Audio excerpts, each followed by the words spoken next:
시편 내용은 너무 깊기 때문에 제가 몇 편을 제외하고는 제 40년, 50년 가까이 설교하는 사역상 해보지 못했습니다. 도저히 그 깊이를 따라갈 수가 없기 때문에 그러나 언젠가부터 이 구약의 내용을 모르면 결국은 신약도 모른다. 그러니까 신약은 어떤 면에서 특고한 구약의 참고서를 가진 요약서다 이렇게 느껴졌습니다.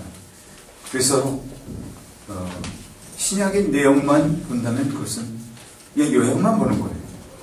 그 인간의 깊이까지 들어가서 그 폐부를 살피고 그리고 어떤 문제가 있는지 어떤 죄성이 있는지 이걸 알 수 없게 되어 있어요.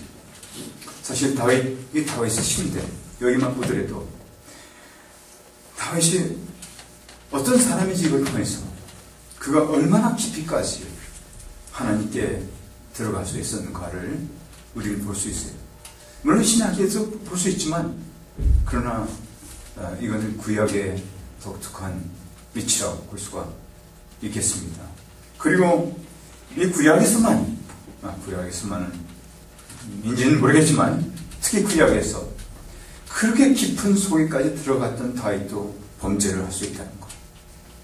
우린 범죄만 보면 다윗은 약한 사람이라고 말할 수 있겠지만 그러나 이 시편 내용을 또 다른 그가 쓴 많은 시편 그리고 이건 노래하는 시편이에요.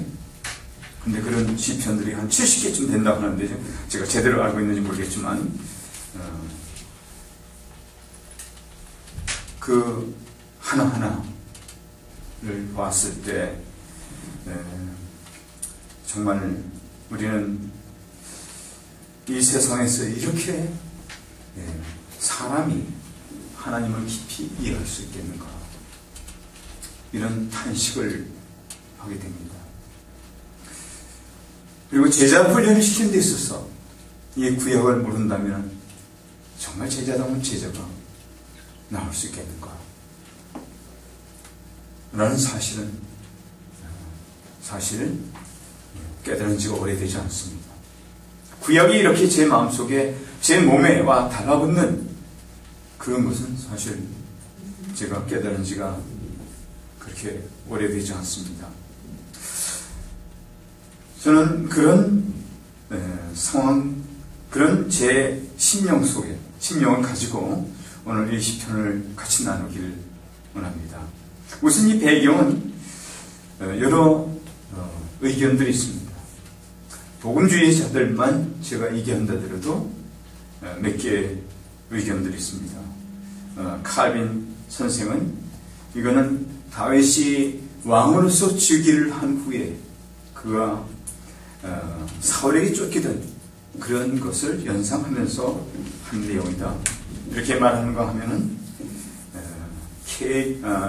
데일리치라는 구약학자가 있는데 이분은 압살롬 반역 전 단계. 압살롬은 다윗의 아들이에요. 아들이 그 아버지를 통해서 반역을 일으켜서 다윗이 도산발로 도망간 그 같은 때를 생각하면서 그 전 단계 이미 전운이 돌고 있는 그런 때 다윗은 그것을 몸소 느끼면서 이 시편을 썼을 것이다 라고 얘기하는데 저는 아마도 이 마지막 의견이 맞는 것 같습니다. 이분은 댄 게머런이라는 사람인데 이분은 압살롬 반역 당시에 그가 이 시편을 썼을 것이다. 자기 친아들이 자기를 죽이려고 그 비린들을 공개적으로 성폭행하는 그런 과정 중에 그가 목숨이 마치 풍전등화처럼 언제 죽을지 모르는 그런 가운데 있었던 때에 위험하기도 했지만 아마 마음속에서 일어나는 그 아픔이 더 컸을 것입니다. 그래서 누구에게나 이것을 얘기도 할 수 없는 그런 상황 속에서 이 시편을 썼을 것입니다. 때에 따라서는 심령의 상처가 너무 커서 사람의 위로만으로는 위로가 되지 않습니다. 하나님께서 직접 그 호소를 듣지 않으시면 우리 속에 문제가 해결되지 않는 그런 것입니다. 인간이 아무리 따뜻한 말을 한다 하더라도 해결이 되지 않는 그런 때가 우리 가운데도 얼마든지 있을 수 있습니다. 바로 이 시편이 그런 배경을 가지고 있는 시편이라 볼 수 있습니다.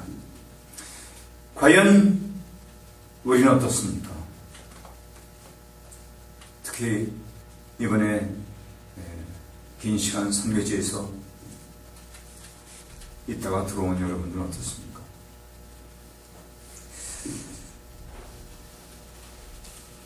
또 여기에 남아서 가르치면서 비교적 안전한 그런 상황 속에서 있는 여기 남아있던 사람은 어떤가요? 마귀는 어디에 더 많은 공격을 할까요? 아마 상식적으로 보면 선교지에 더 많은 공격을 할 것이라고 얘기를 할 것입니다. 그러나 그것은 모릅니다. 마귀는 그런 일관성 있는 전략을 쓰지 않습니다. 그는 일관성 있게 움직이지도 않고 아무 때나 자기에게 유익한 것, 그것은 누구든지 파괴시키는 것, 이것이 그의 유익입니다. 그거라면 원칙도 없고 일관성도 없는 상황인 것입니다.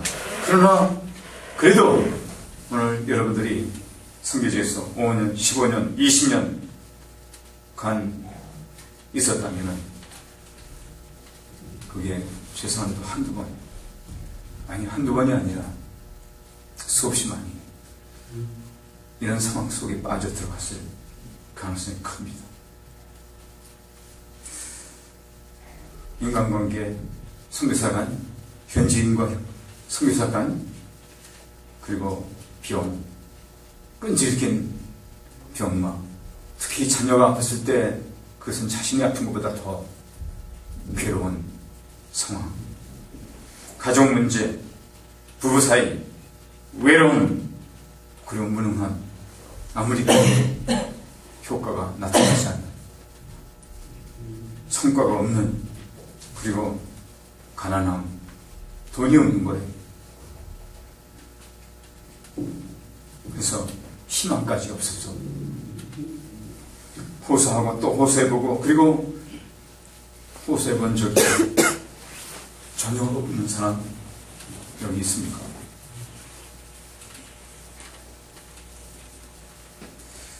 그리고는 이제 아무리 호소해도 소용없구나 하고 포기해버릴 수도 있을 것입니다. 만약 그것이 사실이라면 그런 사람은 다시 오늘 이 본문 말씀을 들으면서 호소를 시작하기로 합니다.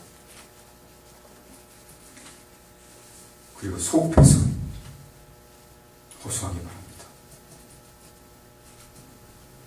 여기 시편 기자가 한 것처럼 평생을 두고 호소하고 또 호소하기 바랍니다. 마귀 아무리 조롱해도 그 조롱 소리에 넘어가지 말고 여러분 가슴 깊이 있는 것을 사람에게 아닌 여호와 하나님께 직접 구하기 바랍니다. 하나님께 그런 심령의 호소를 했을 때 이 본문 말씀을 통해서 최소한 세 가지로 하나님은 반응하실 것입니다. 첫째로 하나님의 경청을 통해서, 경청하심을 통해서 응답하실 것입니다. 여기에 경청은 두 가지가 있습니다. 하나는 존경하는 그런 뜻으로 얘기한 게 아닙니다. 또 하나는 자세히 심사숙고해서 듣는 그 경청, 그 경청을 통해서 하나님께서는 응답하실 것입니다. 나의 왕 하나님, 우리의 호소를 들으소서 라고 하나님께 말씀드렸을 때 하나님은 들으실 것입니다. 여호와여, 나의 말에 귀를 기울이사 나의 심사를 통촉하소서. 나의 왕, 나의 하나님이여, 나의 부르짖는 소리를 들으소서. 내가 주께 기도하리이다. 이 1절, 2절 말씀만 봐도 다윗에 처했던 그 환경이 얼마나 열악하고 급절한 그런 상태였는가를 이해할 수 있습니다. 심사를 통촉하소서, 나의 부르짖는 소리 등이 바로 이 시편 기자의 상태를 우리에게 잘 알려주는 힌트가 됩니다. 성서공회 성경의 성경 번역을 보면은 심사라고 우리가 여기서 우리가 읽어봤습니다. 그러나 New English Version 새 영국 번역판에는 나의 가장 깊은 생각이라고 되어 있습니다. 그리고 에르살렘역, 이거는 주로 가톨릭이 많이 쓰는 번역판인데 아마 여러분은 잘 익숙하지 않을지 모르지만 종종 원어를 잘 해석하는 그런 번역판입니다. 예루살렘 여기서는 나의 슬픔이라고 이 부분을 번역했습니다. 그리고 키드너라는 주석가는 이 부분을 이렇게 평했습니다. 처음에는 겨우 들리락 말락 하는 독백처럼 보였다. 그러나 속에서만 있고 겉으로는 들리락 말락 하던 소리가 도움을 구하여 울부짖는 소리가 나타나고 마침내 응답을 기대하는 명확한 기도로 구사되었다. 그래서 시편 기자는 그의 왕, 그리고 지금 우리의 왕, 그의 하나님, 그리고 우리의 하나님, 이렇게 호소하였다. 여호와여, 나의 말에 귀를 기울이사 나의 심사를 통촉하소서. 나의 왕, 나의 하나님이여, 나의 부르짖는 소리를 들으소서. 내가 주께 기도하나이다. 이것은 어설픈 호소가 아닙니다. 이것은 깊은 심령의 호소입니다. 사람이라도 이런 호소가 있으면 귀를 기울이게 될 것입니다. 하물며 우리의 왕 되시고 우리의 하나님이시고 아버지께서 우리의 호소를 경청하지 않으시겠습니까? 3절 보면 하나님께서 어떻게 하신다고 말씀하셨는데 이건 하나님의 응답입니다. 3절, 여호와여, 아침에 주께서 나의 소리를 들으시리니 아침에 내가 주께 기도하고 바라리이다. 이거는 이미 그 응답을 받은 것과 마찬가지죠. 그는 이미 벌써 그 심령의 호소로부터 이제는 신뢰 단계까지 올라간 것입니다. 그 습관대로 드리는 그 기도, 하나님께서 들으신다는 확신을 그가 갖게 된 것입니다. 누구든지 이처럼 깊은 대화로 하나님과 나누게 될 때 사람의 위로를 통해서 풀리지 않았던 문제까지도 해결되는 경험을 하게 될 것입니다. 세상에서 우리가 경험하는 고난이 아무리 크더라도, 우리 속에 아무리 큰 상처가 있더라도 하나님께서 이처럼 심령을 털어놓고 아뢰일 때 우리의 마음의 치유가 이루어지지 못할 이유는 없습니다. 예수님도 제자들과는 그 3년 동안 동고동락하셨지만 십자가 앞에서는 그는 하나님 아버지께 호소했습니다. 그 형제보다 더 가까운 제자들께 호소하지 않았습니다. 가능하면 이 잔을 옮겨주옵소서. 그리고 응답을 받았습니다. 그렇기 때문에 담대하게 예수께서는 그 잔을 받을 수가 있었습니다. 사람이 미처 도와주지 못한 것들에 대해 우리는 오늘날도 담대하게 하나님 존전에 나아갈 수 있습니다. 하나님께서 우리 처지를 알고 계시기 때문에 우리는 수시로 나아갈 수 있습니다. 우리가 하나님께 나아갈 때 하나님께서는 우리를 실망시키지 않고 반드시 호응하실 것입니다. 그리고 이런 확신 있는 사람들은 단말만 같은 고통이 엄습해 올 때 깊은 교제의 대상이 필요할 때나 아침마다 세상의 소용돌이 속에서 다시 뛰어들기 전에 하나님의 존전에 나가 하나님께 우리 속의 모든 것을 털어놓고 이렇게 하나님과 깊은 대화를 나눔으로써 하나님께서 주시는 위로와 치료를 경험할 수 있습니다. 뿐만 아니라 힘도 얻을 수 있습니다. 따라서 시편 기자가 그 마음의 가장 맑은 아침에 여호와께 다음과 같이 기도하는 것은 당연한 일이었습니다. 우리도 아침에 제일 먼저 여호와께 나가서 그런 기도를 해야 됩니다. 그리고 그 다음에 수시로 여호와께 나가서 우리의 마음을 여호와께 털어놓고 그 마음에 서로 통하도록 이미 알고 계시지만 그래도 고백하고 알려드리는 것이 하나님이 원하시는 바입니다. 왜냐하면 하나님께서는 그걸 소리로 듣기를 원하시기 때문에, 마음으로 듣기를 원하시기 때문에, 그리고 그렇게 들었을 때 마치 우리 자녀가 우리에게 구했을 때 그것을 반드시 들어주는 것처럼, 아니 그와 비교할 수 없는 수천 배 수억만 배 더 잘 들어주실 것입니다. 문제는 우리가 이렇게 하나님께 나가본 경험이 없는 데 있습니다.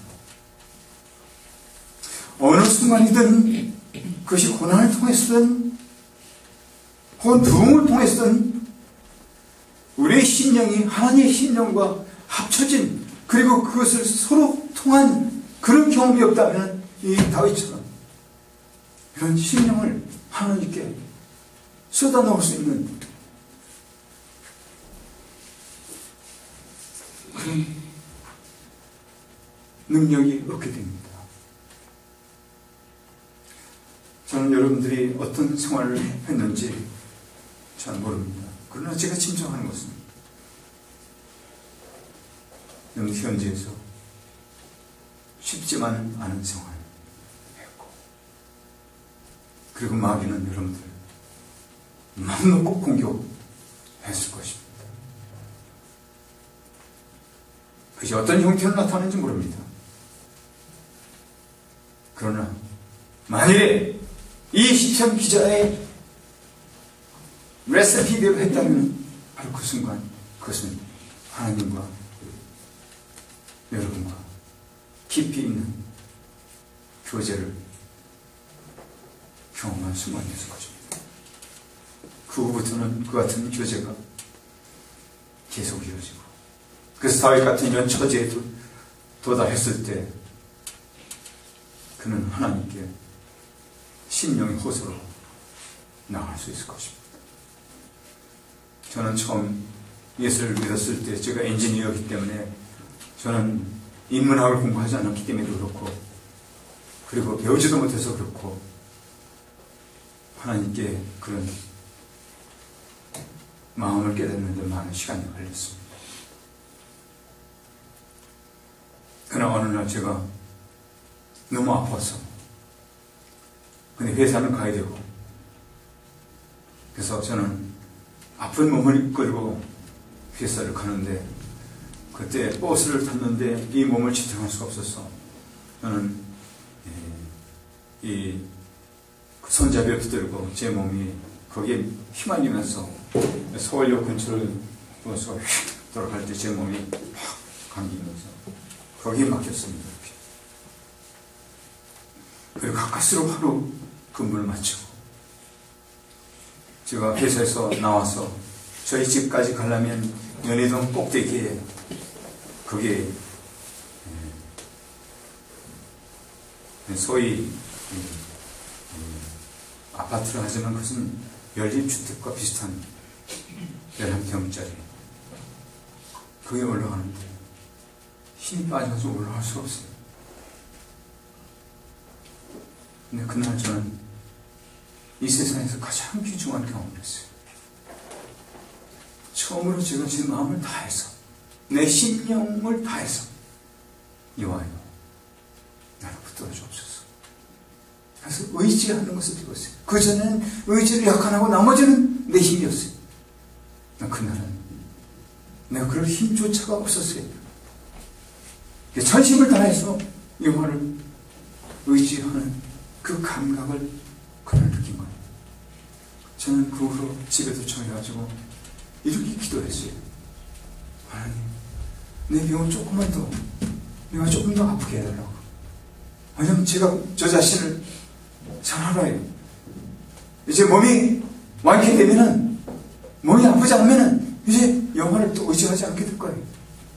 내 심령이 여호와를 향해서 그렇게 호소하지 않게 될 거예요. 전 그래서 며칠 동안 더 알게 해달라고. 그리고 그날은 그런 인문이었고, 그 후로 며칠 동안 계속했어. 몸은 아프지만 내 마음은 천국과 가까워져. 하나님과 가까웠고, 항상 그런 경험을 한 건 아니지만, 당시 어떤 경험을 했는지 약간은 이해할 수 있는 마음이 생겼어요. 아마도 이것을 엘 홀이라는 사람이 말할 때 spiritual heart, 영적인 심령 이라고 봐야 될 거예요. 아마 다윗이 우리의 심령, 이 호소를 한다 할 때 바로 영적인 heart, spiritual heart, 그게 열려서 여호와와 깊이 있는 교제를 하는 것이 아닐까 하는 생각이 듭니다. 종종 우리에게는 하나님의 호소에 대한 응답도 있지만 동시에 그런 어려운 순간을 통해서 하나님께 깊이 나가는 그런 것을 배우는 순간도 됩니다. 만약 여러분들이 그것을 배웠다면 여러분들은 그 어떤 대가를 치르고서도 손해보지 않는 귀한 것을 배운 겁니다. 저는 강의 시간에 들어가서 여러분들의 얼굴을 쳐다보기가 힘들었습니다. 왜냐하면 여러분들은 그런 것을 배워와서 왔을 것이라는 짐작 때문에. 그래서 제가 피레미처럼 느껴지고, 제가 그랬죠. 저는 강남 좌파입니다. 그랬죠. 농담으로만 받아들여지를 않게 해서. 그것은 여러분들이 그만큼 저보다 높이 더 깊이 경험을 하고 하나님과 가까이 동행하는 경험을 한 것을 제가 보기 때문에, 그래서 제가 그런 얘기를 한 겁니다. 만일에 그때 그 같은 사실을 알아차리지 못하고 지내셨다면 지금 수업해서 여러분들이 심령의 호소를 여호와께 드리고, 그리고 그때 내가 못 느꼈던 그 여호와 하나님과의 깊은 관계, 심령을 통촉하시는 그 여호와 하나님, 가까이 계신 그 여호와 하나님, 그분께 여러분 자신을 던지기 바랍니다. 그분의 손을 잡기 바랍니다. 그분께 여러분 심령을 맡기기 바랍니다. 털어놓기 바랍니다. 영으로 그분과 만나서 교제하기 바랍니다. 그리고 평생 동안 그와 함께 동행하기를 주님의 이름으로 축원합니다. 아멘. 이처럼 우리 심령의 호소에 대해서 하나님의 경청하심으로 응답하십니다. 두 번째는 하나님의 공의를 이루심으로 응답하십니다. 이거는 최선도 다음 두 가지로 나타나게 되는데, 하나님의 말씀 가운데 4절부터 6절까지 그리고 9절부터 10절까지인데 저는 두 가지로 요약을 했습니다. 첫째로, 인간 속에는 공의에 대한 깊은 염원이 있기 때문에 사실 악한 사람을 벌하는 것도 중요하지만 그거는 공의를 이루기 때문에, 그러나 무엇보다도 먼저 우리 속, 우리가 하나님의 형상에 의해서 창조된 우리 속에는 공의가 이루어지지 않으면 만족할 수 없는 그 같은 소원이 여러분 각자 속에 있는 것입니다. 4절, 주는 죄악을 기뻐하시는 신이 아니십니다. 우리도 기뻐하지 않아요. 근데 우리가 그분에 의해서, 그분의 형상에 따라서 창조된 거예요. 그분이 이것을 미워한다면 우리도 미워하는 거예요. 그분이 이것을 혐오한다면 우리도 그것을 혐오하는 거예요. 그리고 공의가 되지 않는다면 우리는 하나님의 속성과 다르기 때문에 그거를 받아들이지 못하는 거예요. 괴로워하는 거예요. 애통하는 거예요. 슬퍼하는 거예요. 몸부림치는 거예요. 그래서 그렇게 했다면 여러분들은 하나님의 자녀인 것을 입증한 겁니다. 이 세상에 서로 죄 짓고 주고받는 죄를 짓고 다만 서로 죄 짓고 거짓말하고 그런 속에서 살다가 그런 속에서 젖어 있는 사람은 공의가 이루어지지 않아도 자기도 공의롭지 않기 때문에 본질적인 것 같은 심령의 호소는 일어나지 않을 거예요. 단지 손해봤다 이 정도일 거예요. 근데 여러분 달라요. 우린 달라요.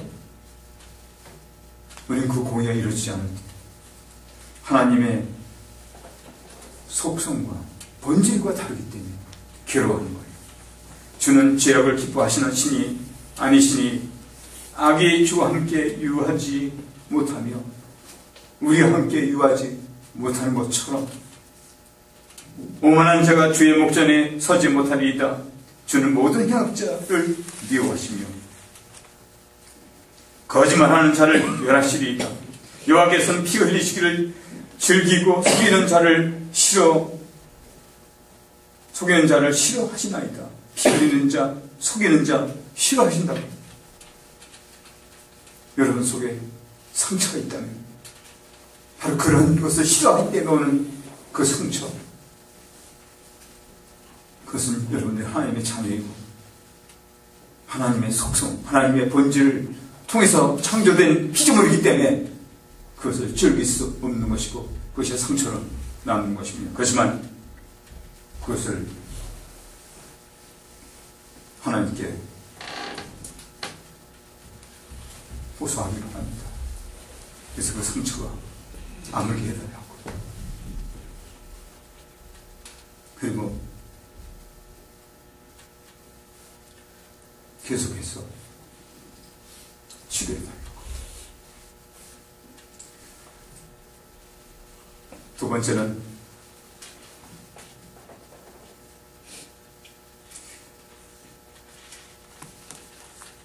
우리가 불의에 대해서 혐오감을 느끼기 때문입니다.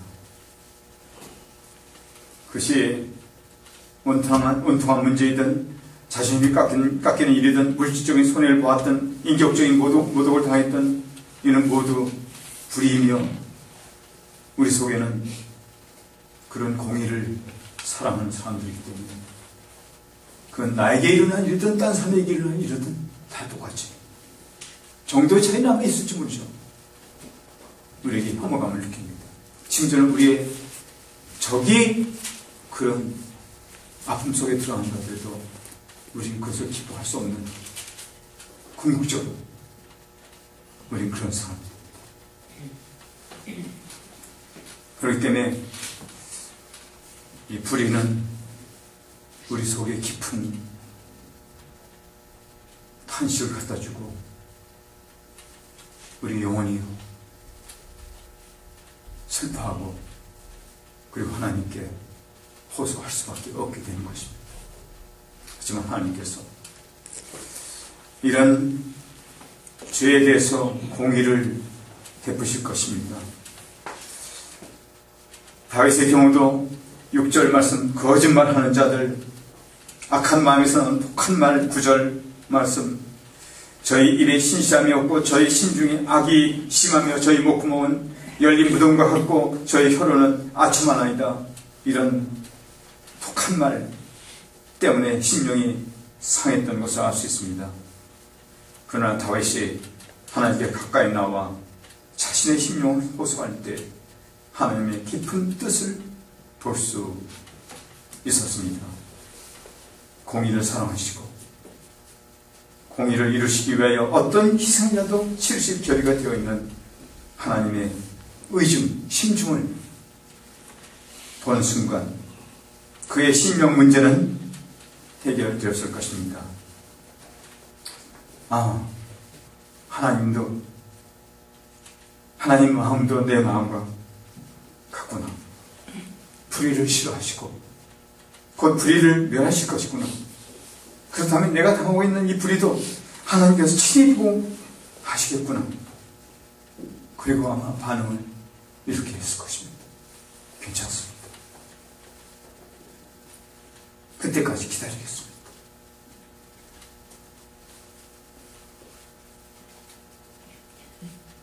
만약에는 복음이 영원토록 이루어지지 않는다면 그때는 우리는 전망 가운데 빠질 수밖에 없을 것입니다. 20편 기자는 하나님의 그런 공의가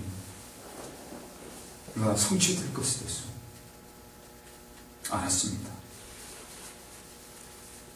이런 여호와의 심정은 우리가 단순히 짐작을 통해서 아는 것이 아닙니다. 여호와께서는 아주 단도직입적으로 이렇게 말씀하셨습니다. 주는 죄악을 기뻐하시는 신이 아니시니 악이 주와 함께 유하지 못하며 오만한 자가 주의 목전에 서지 못하리로다.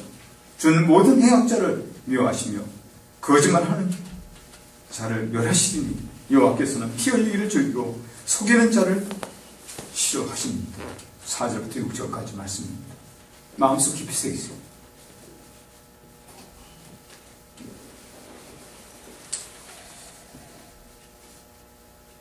하나님은 공의의 하나님이십니다.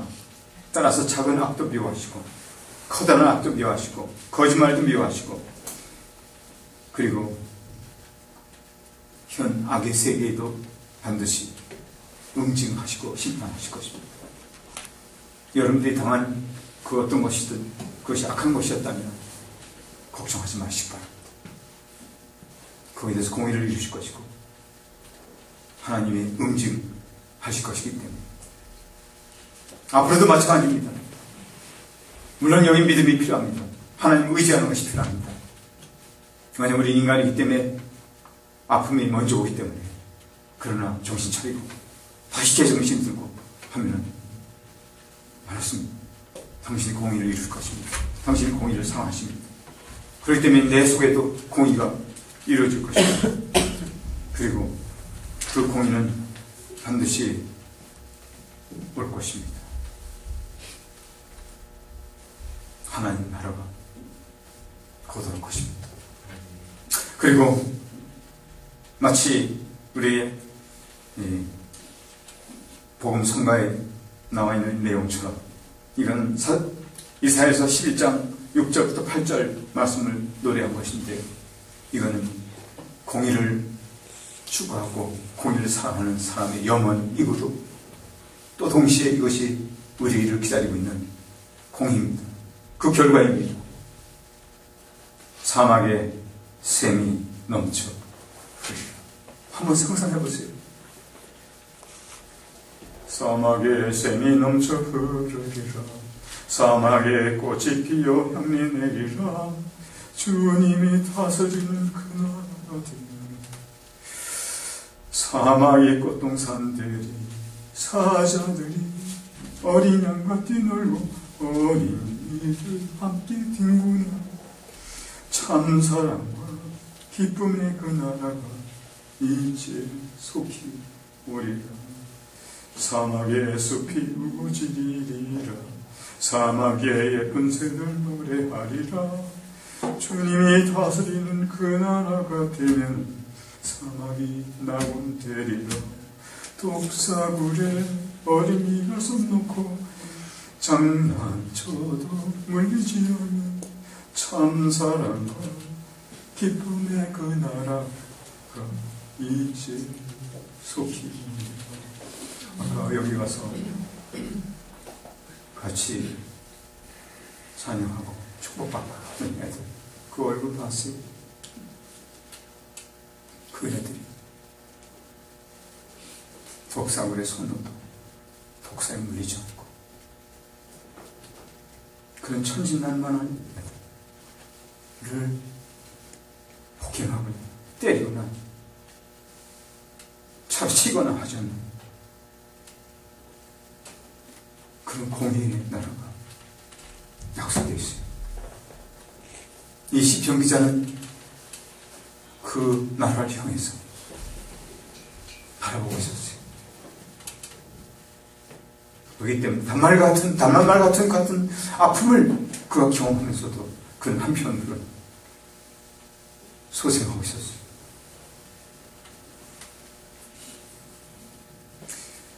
본국에서 성묘지에서 사는 동안 어떤 불의로 심령이 상했던지 간에 아무 이유 없이 절망감으로 늘 괴롭힘을 당하던 우울증으로 이제 하나님께 호소하기 바랍니다. 그리고 기대하시기 바랍니다. 하나님의 호응하십니다. 우리의 호소에 호응하십니다. 하나님의 공의를 이루실 것입니다. 단순히 호응만 하는 것이 아니라 공의를 이루실 것입니다.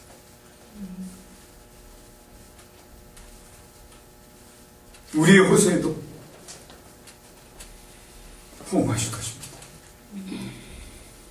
그리고 우리에게도 공의를 이루실 것입니다.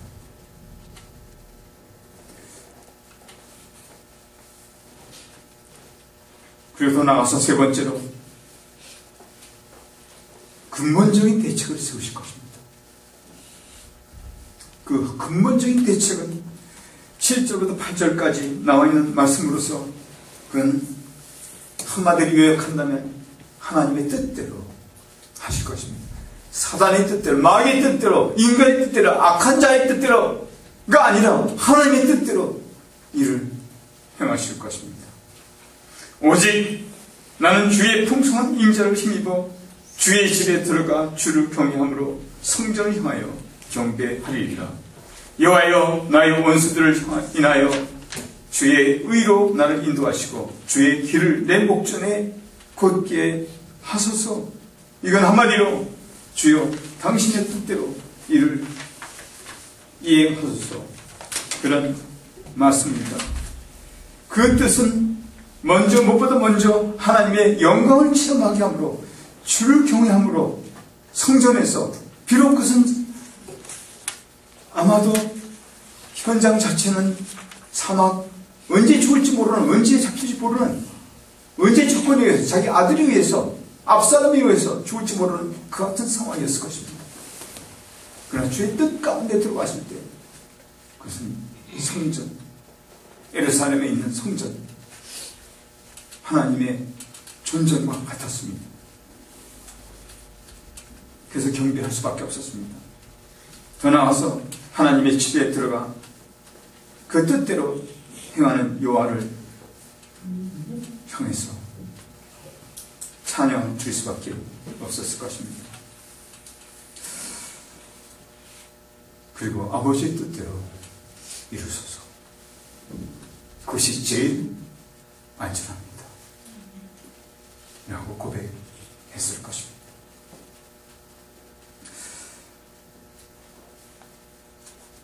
(11절) (12절은) 결론입니다. 11절 12절 말씀 결론.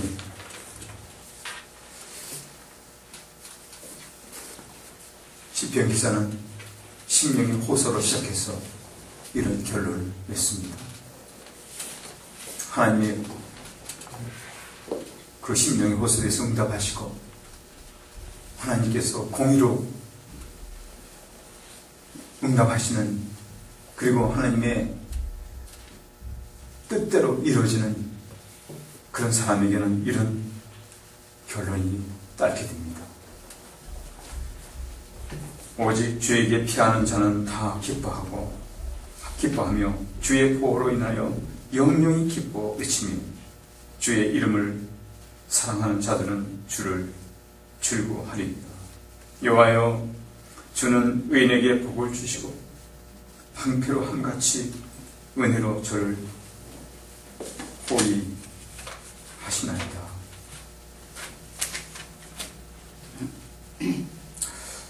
오늘날도 호소할 것이 많되 호소할 데가 없는 시대에 사는 우리에게 시편 5편은 가뭄의 단기와 같고 사막에서 마시는 냉수와 같다고 하겠습니다. 악인이 지배하는 세상인 줄 알고 원통함을 품고 되는 대로 살려고 했던 사람도, 가난한 가정에서 태어났다는 이유만으로 막 피어올라야 할 시기에 피어나지도 못한 채 시들어간 듯하는 사람도, 의에 지르고 목마른 자들도 모두 큰 목청으로 나의 왕, 나의 하나님, 나의 부르짖는 소리를 들으소서. 내가 주께 기도하리이다. 이렇게 고백할 수 있습니다. 우리도 그렇게 고백합시다. 우리 잠깐 여러분들이 기도하면서 여기에 나오는 이 시편을 가지고 노래한 그 노래 내용을 생각하면서 오늘 그 마음에 깊은 곳을 하나님께 드리시기 바랍니다. 사랑하시는 아버지 하나님, 오늘 우리 여기 형제 자매들 있습니다. 당신께서 그동안 5년, 10년, 20년 선교지에서 또 국내에서 이렇게 인도하시며 살게 하셨습니다. 그런 가운데 우리 속에 깊은 그런 호수가 있습니다. 이 호수를 오늘 우리가 영으로 또 마음으로 주께 아뢰옵니다. 이 호소를 들으시고 경청하시고 응답하신 것 감사합니다. 공의로 이루실 것을 약속하시는 것 감사합니다. 하나님의 뜻을 반드시 이루게 하실 것을 감사합니다. 그렇기 때문에 우리가 당신의 전전에서 찬양하고 경배하며 평생 당신께 아뢰기를 원합니다. 오늘 이 아뢰는 소리를 들으시고 응답하여 주신 것 감사합니다. 계속 아뢰게 해 주시옵소서. 평생 동안 아뢰게 해 주옵소서. 우리 자녀들 위해서도, 우리의 인생을 위해서도, 우리의 생애를, 우리의 사역을, 우리의 미래를 위해서도, 우리 건강을 위해서도, 우리의 선교지를 위해서도, 우리의 심사를 통촉하여 주시옵소서. 예수님의 이름으로 기도했습니다.